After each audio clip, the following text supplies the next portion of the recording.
Good morning बच्चों।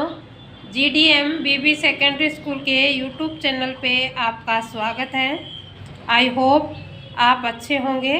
आज हम कक्षा 8 की पाठ्य पुस्तक से सामाजिक एवं राजनीतिक जीवन का लेसन 5 न्यायपालिका कर रहे थे। इसमें हमने कुछ पढ़ लिया था। अब इसका दूसरा भाग में आप देखिए, विधि व्यवस्था की विभिन्न शाखाएं कौन सी है, यानी जो कानून व्यवस्था है उसकी विभिन्न शाखाएं कौन कौन सी है। दहेज हत्या का यह मामला समाज के विरुद्ध अपराध की श्रेणी में आता है। यह आपराधिक फौजदारी कानून का उल्लंघन है। फौजदारी कानून के अलावा हमारी विधि व्यवस्था दीवानी कानून या सिविल लॉ से संबंधित मामलों को भी देखती है। फौजदारी और दीवानी कानून के बीच फर्क को समझने के लिए नीचे दी गई तालिका को देखें। यानी इसकी विभिन्न शाखाएं होती है अपराध के लिए। एक होती है फौजदारी और दूसरी होती है दीवानी। तो इनके बारे में हम जानने के लिए नीचे जो तालिका दी गई है उसमें देखेंगे। इससे हमें पता चलेगा कि कौन सी फौजदारी कानून है और कौन सा दीवानी कानून है। तो फौजदारी कानून देखो, ये ऐसे व्यवहार या क्रियाओं से संबंधित हैं जिन्हें कानून में अपराध माना गया है। उदाहरण के लिए चोरी, दहेज के लिए औरत को तंग करना, हत्या आदि। यानी फौजदारी कानून है उसके अंदर कौन से अपराध आते हैं, जैसे चोरी करना या दहेज के लिए परेशान करना या किसी की हत्या करना। दीवानी कानून में देखो, इसका संबंध व्यक्ति विशेष के अधिकारों के उल्लंघन या अवहेलना से होता है। उदाहरण के लिए जमीन की बिक्री, चीज़ों की खरीदारी, किराया, तलाक आदि से संबंधित विवाद है। यानी दीवानी कानून के अंदर कौन से आते हैं, जैसे ज़मीन की बिक्री करते समय धोखाधड़ी हो जाती है, चीज़ों की खरीदारी करते हुए धोखाधड़ी हो जाती है, जैसे आपने फ्रिज खरीदा और वो खराब आ गया, किराया, तलाक आदि से संबंधित जो भी विवाद होते हैं वो किस में आते हैं, दीवानी कानून में आते हैं। अगला देखो, इसमें सबसे पहले आमतौर पर प्रथम सूचना रिपोर्ट प्राथमिक FIR दर्ज कराई जाती है और इसके बाद पुलिस अपराध की जांच करती है और अदालत में केस फाइल करती है। यानी इसमें क्या होता है, पहले जो व्यक्ति है उसको थाने में जाकर पुलिस के पास रिपोर्ट दर्ज करानी पड़ती है और उसको कहते हैं FIR। और उसके बाद में पुलिस है उस अपराध की जांच करती है और फिर पुलिस उसकी फाइल को अदालत में पेश करती है। किसमें, फौजदारी कानून में।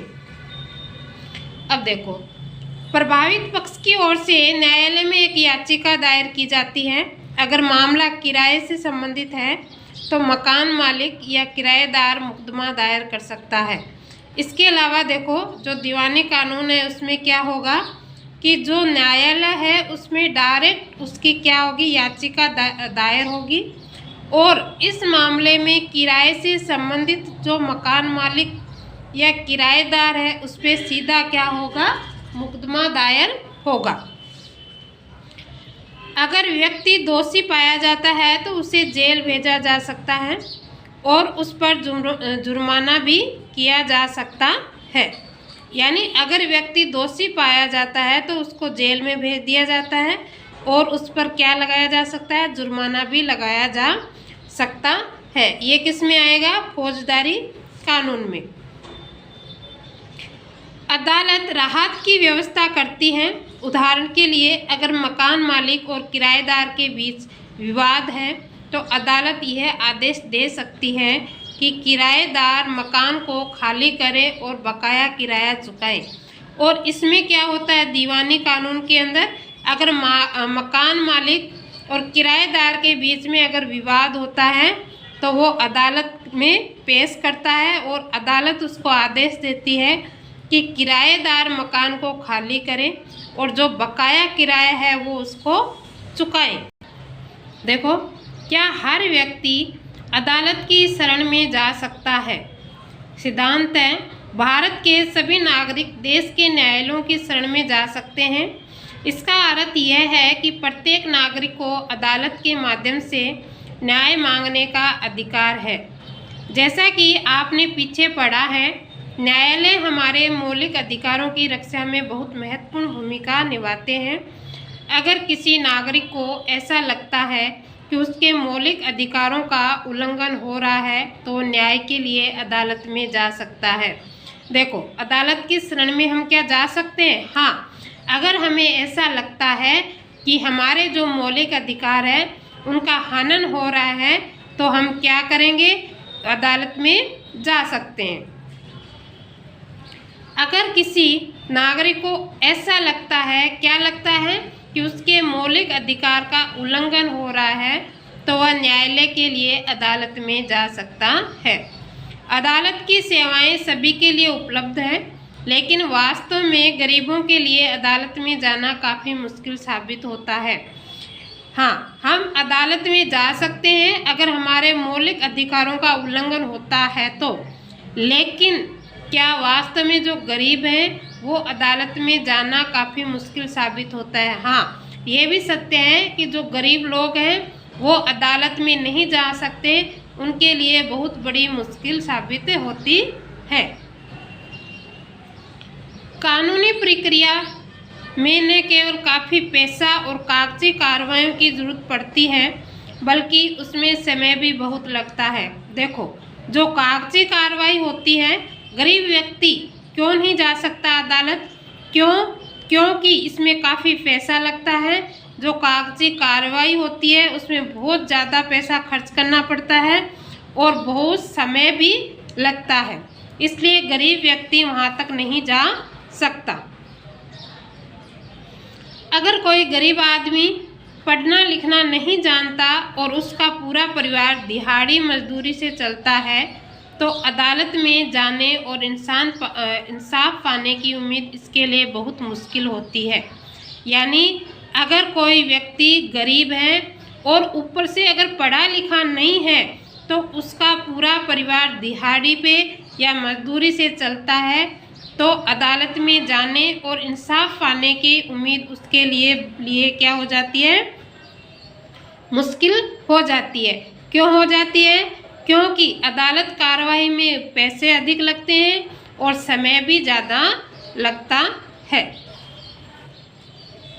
इसी बात को ध्यान में रखते हुए 1980 के दशक में सर्वोच्च न्यायालय ने जनहित याचिका PIL की व्यवस्था विकसित की थी।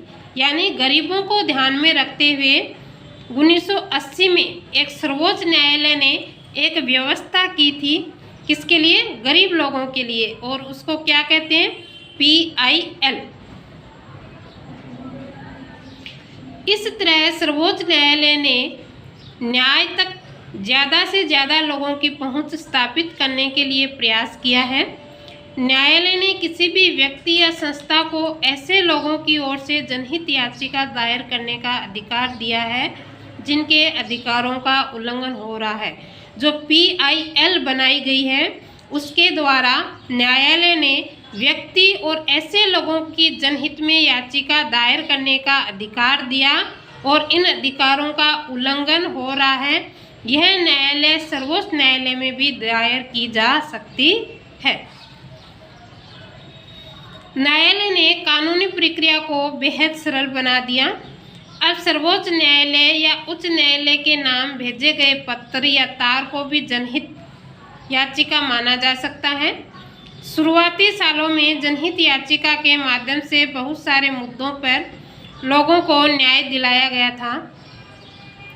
बंधुआ मजदूरों को अमानवीय श्रम से मुक्ति दिलाने और बिहार में सजा काटने के बाद भी रिहा नहीं किए गए कैदियों को रिहा करवाने के लिए जनहित याचिका का ही इस्तेमाल किया गया था।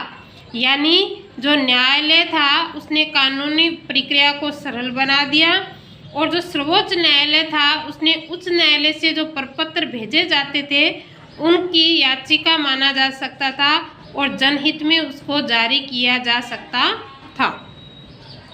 जो शुरुआती साल थे उसमें जनहित याचिका के माध्यम में कई मुद्दे लोगों के न्याय दिलाया, यानी कई प्रकार के मुद्दे थे उन पे न्यायालय ने न्याय दिलाया था। और जो बंधुआ मजदूर और अमानवीय श्रम यानी जो श्रम यानी मेहनत करते थे उनको वहाँ से मुक्ति दिलाई। और बिहार में सजा काटने के बाद भी रिहा नहीं किए गए। कैदियों को रिहा करवाने के लिए जनहित याचिका का इस्तेमाल किया गया, यानी ये बिहार है, वहाँ पे सबसे ज़्यादा श्रमिक हैं और वहाँ से जो कैदी थे उनको रिहा करवाया गया। और जो ये जनहित में जो याचिका थी उसको इस्तेमाल किया गया था। कौन सी PIL याचिका को। क्या आप जानते हैं कि सरकारी सहायता प्राप्त स्कूलों में बच्चों को दोपहर का जो भोजन मिड डे मील दिया जाता है। जो सरकारी स्कूल के बच्चे हैं उनको दोपहर में वहीं स्कूल के अंदर खाना मिलता है और उसको बोलते हैं मिड डे मील। उसकी व्यवस्था भी एक जनहित याचिका में फलस्वरूप ही हुई थी। दाईं ओर दिए गए चित्रों को देखें और नीचे दिए गए विवरण को पढ़ें, यानी ये जो चित्र दिए गए हैं उनके बारे में ये लिखा हुआ है। अब आगे देखो। आम आदमी के लिए अदालत तक पहुंचना ही न्याय तक पहुंचना होता है। अदालतें नागरिकों के मौलिक अधिकारों की व्याख्या में एक अहम भूमिका निभाती हैं, जैसा कि आपने उपरोक्त उदाहरण में देखा है। यानी आम आदमी के लिए अदालत तक पहुंचना ही क्या होता है, न्याय होता है। और उन नागरिकों के जो मौलिक अधिकार है उनकी व्याख्या में एक भूमिका निभाती है। कौन? जो अदालत है। जैसा कि आपने उपरोक्त उदाहरण में देखा है, अदालत ने ही संविधान के अनुच्छेद 21 की व्याख्या करने के बाद यह कहा था कि जीवन के अधिकार में भोजन का अधिकार भी शामिल होता है। यानी संविधान का जो अनुच्छेद 21 है उसमें व्याख्या की गई है कि जीवन के अधिकार में भोजन के अधिकार भी क्या होते हैं, शामिल होते हैं। इसीलिए अदालत ने राज्य को आदेश दिया कि वह दोपहर के भोजन की योजना यानी मिड डे मील सहित सभी लोगों को भोजन मुहैया कराने के लिए आवश्यक कदम उठाए। देखो, संविधान का अनुच्छेद 21 है, उसमें यह व्याख्या है कि जीवन के अधिकार में भोजन का अधिकार भी शामिल होता है। और इसीलिए अदालत ने यह आदेश दिया कि दोपहर में सभी स्कूलों में बच्चों को खाना मिलना चाहिए, जो गरीब बच्चे हैं, और उसको क्या कहा गया, मिड डे मील। लेकिन अदालत के कुछ फैसले ऐसे भी रहे हैं जिन्हें लोग आम आदमी के लिए नुकसानदेह मानते हैं। अदालत ऐसी चीज़ है जहाँ पे कुछ अच्छे फैसले भी होते हैं और कहीं ऐसी जगह भी है जहाँ लोगों के लिए नुकसानदायक भी होते हैं। जैसे उदाहरण के लिए गरीबों के आवास अधिकार जैसे मुद्दों पर काम करने वाले कार्यकर्ताओं का मानना है कि बस्तियों, झुग्गी झोपड़ियों की बेदखल करने के बारे में अदालत द्वारा दिए गए हाल के फैसले पुराने फैसलों के विरुद्ध है।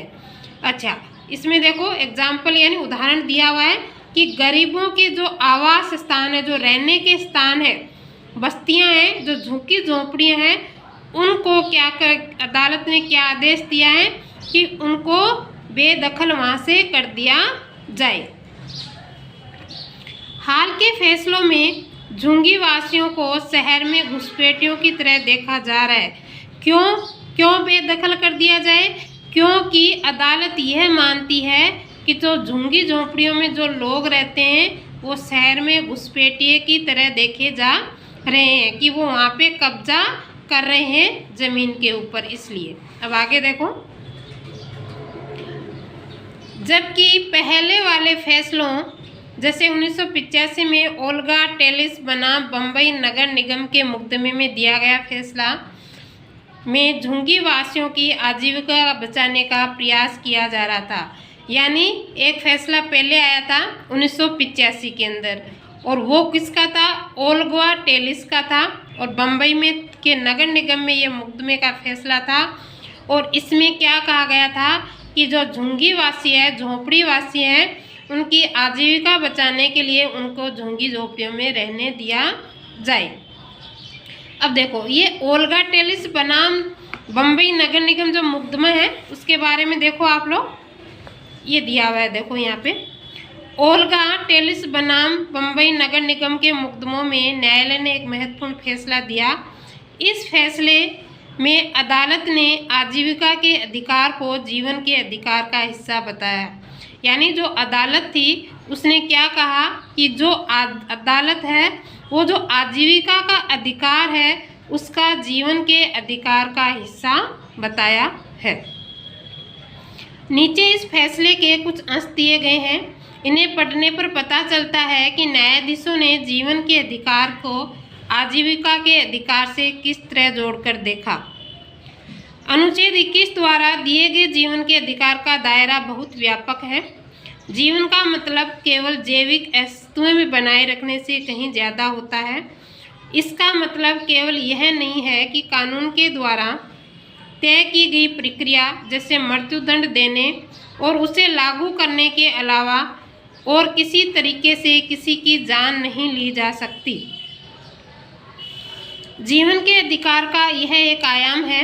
इस अधिकार का इतना ही महत्वपूर्ण पहलू आजीविका का अधिकार भी है, क्योंकि कोई भी व्यक्ति जीने के साधनों यानी आजीविका के बिना जीवित नहीं रह सकता है।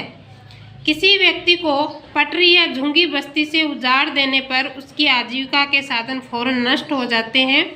यह एक ऐसी बात है जिसे हर मामले में साबित करने की जरूरत नहीं है। प्रस्तुत मामले में आनुभाविक साक्ष्यों में यह सिद्ध हो जाता है कि याचिकाकर्ता झुग्गियों और पटरियों पर रहते हैं, क्योंकि वे शहर में छोटे मोटे काम धंधों में लगे होते हैं और उनके पास रहने की कोई और जगह नहीं होती है। वे अपने काम करने की जगह के आसपास किसी पटरी पर या झुग्गियों में रहने लगते हैं। इसलिए अगर उन्हें पटरी या झुग्गियों से हटा दिया जाए तो उनका रोजगार ही खत्म हो जाएगा। इसका निष्कर्ष यह निकलता है कि याचिकाकर्ता को उजाड़ने से वे अपनी आजीविका से हाथ धो बैठेंगे और इस प्रकार जीवन से भी वंचित हो जाएंगे। ठीक है बच्चों, समझ में आ गया कि 1985 में ओल्गा टेलिस बनाम मुंबई नगर निगम में जो मुकदमा का फैसला आया था वो किस लिए आया था कि जो याचिका करता है उसको उजाड़ने से आजीविका से हाथ धोना ये पड़ सकता है। अब आगे देखो,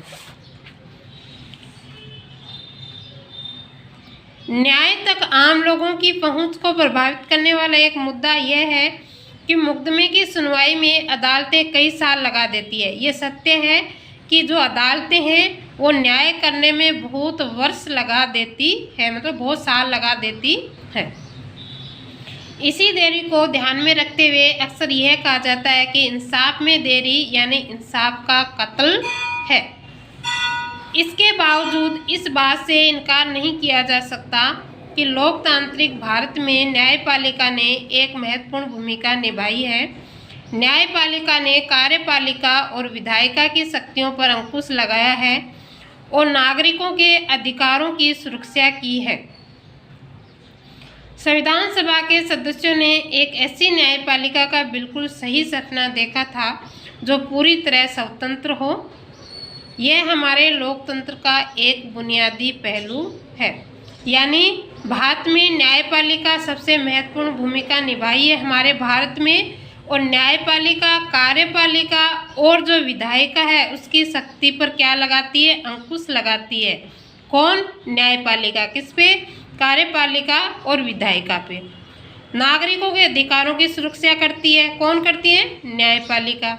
संविधान सभा के सदस्यों ने एक ऐसी न्यायपालिका का बिल्कुल सही सपना देखा था जो पूरी तरह स्वतंत्र हो, और यह हमारे लोकतंत्र का क्या है, एक बुनियादी पहलू है। कौन है? न्यायपालिका। ठीक है बच्चों, आपका ये चैप्टर यहीं पे कंप्लीट होता है और इसके जो क्वेश्चन आंसर है उसका PDF डाल दूंगी मैं, पीछे वाले लेसन का और इस लेसन का एक साथ में कर दूंगी, तो आप लोग देख लेना। देखो इसमें शब्द संकलन दिए हुए हैं कुछ, ये भी आप लोग पढ़ लेना। ठीक है, और इसका जो क्वेश्चन आंसर है उसका PDF डाल दूँगी। ठीक है बच्चों।